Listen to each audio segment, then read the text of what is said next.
Nedbank Capital held its annual Green Mining Awards last night. We are joined by two of the winners, Stephan Olivier, Acting CEO of AfriSam, and Barend, Petersen, Executive Chairman of De Beers Consolidated Mines. Gents, thanks so much for joining us today. It's great to have you in studio purely because, we're looking at the environment as a whole in South Africa, and it's important that most industry players make a concerted effort to change South Africa's carbon footprint. Let's start off with you, Stephan, and looking at the cement industry, because we know it is a very high polluter on a global level. In fact, accounting for 5% of the global warming footprint that we have been seeing, and this is what a lot of industry players are saying. But you have been making headway, and you are trying to bring down your carbon footprint.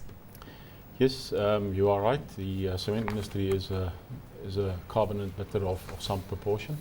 We have taken that responsibility and also that accountability to do something about it. And we have started with a comprehensive project since 2000.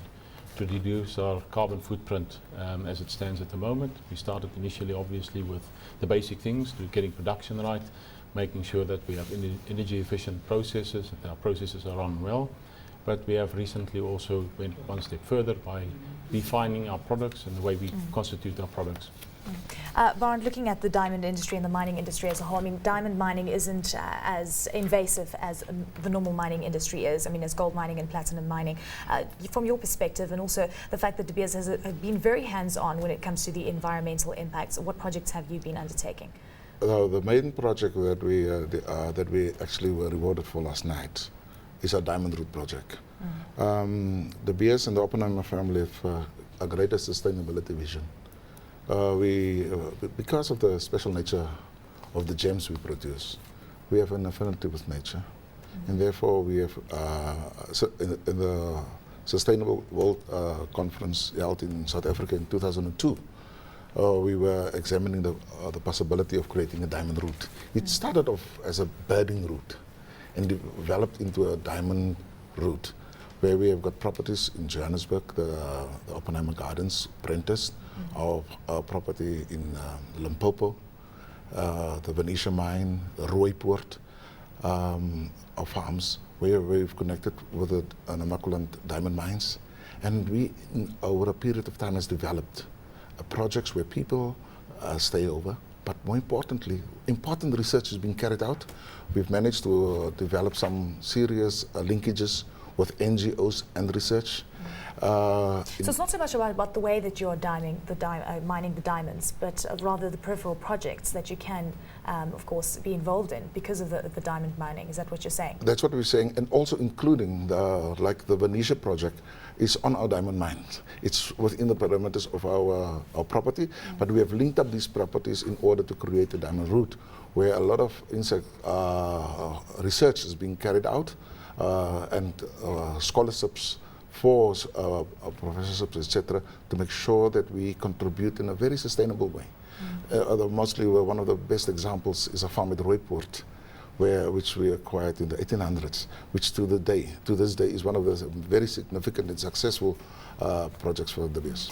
Stephan, just looking at the operational factors, because I'm hearing the two very different stories here. We're looking at peripheral projects and, of course, just looking at other sustainability projects that one can start embarking on as industry. But you're looking more at operational issues here, and you're looking at how you can change things from an operational management perspective. Is that right? That's correct. That was the first step. The second step was to look at our products and the way we formulate our products.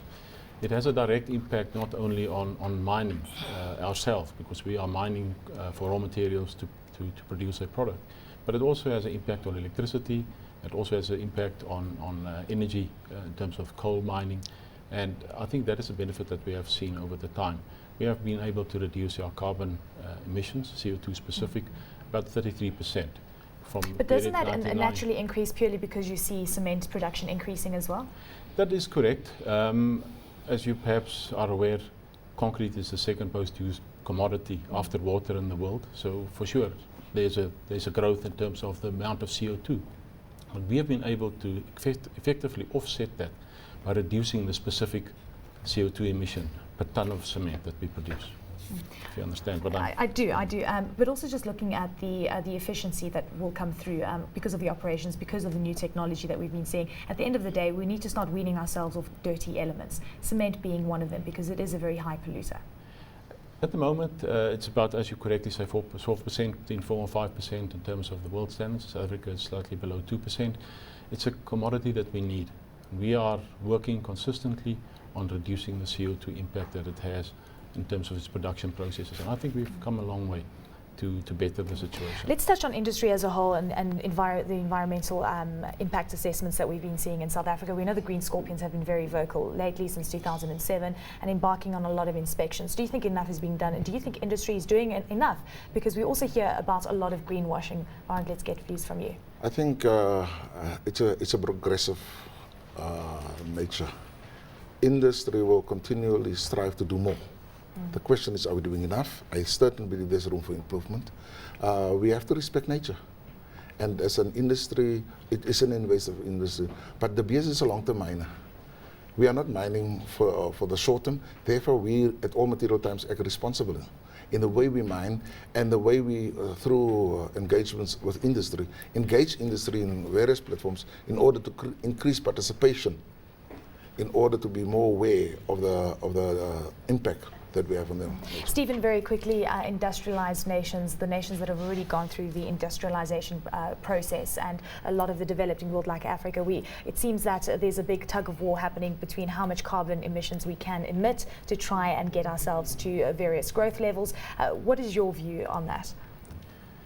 Yeah, that's a very complex one. It might take quite a while to answer that one, but Africa is a developing country, and I think we will have to somehow have to be given credit for that. And I think that is a way forward, and I don't think I can comment more on that.